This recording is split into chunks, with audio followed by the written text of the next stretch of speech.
মাননীয় প্রধান উপদেষ্টা গণপ্রজাতন্ত্রী বাংলাদেশ সরকারকে digital device and innovation expo 2026 এর উদ্বোধনী বক্তব্য প্রদানের জন্য।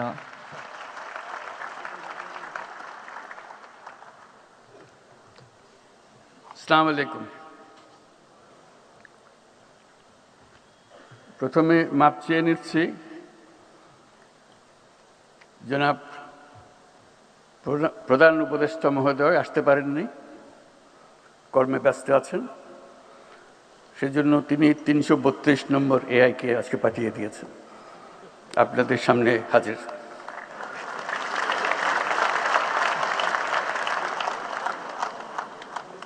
আমি চেষ্টা করব উনি যা বলতে চেয়েছিলেন সেটা আপনাদের কাছে তুলে ধরার জন্য। আশা করি তিনি সন্তুষ্ট হবেন, তার কথাগুলো আমি বলতে পেরেছি। ঢোকার পথে আমি জিজ্ঞেস করেছিলাম শ্রোতাদের মধ্যে আমার মতো এআই কেউ আছে কিনা। এই জন্য জানতে চেয়েছিলাম তাহলে কথা বলতে সুবিধা হবে, আমার কথাগুলো তারা তাড়াতাড়ি বুঝবে। তারা তথ্যটা দিতে পারে নাই,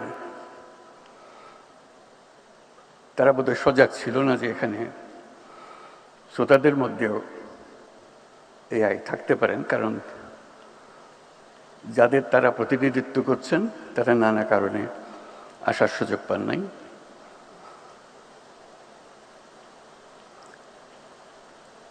আজকে এটা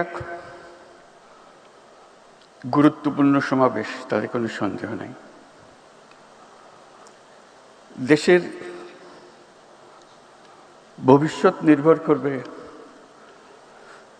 এই ধরনের সমাবেশে আমরা কি আলাপ করি, কি চিন্তা করি,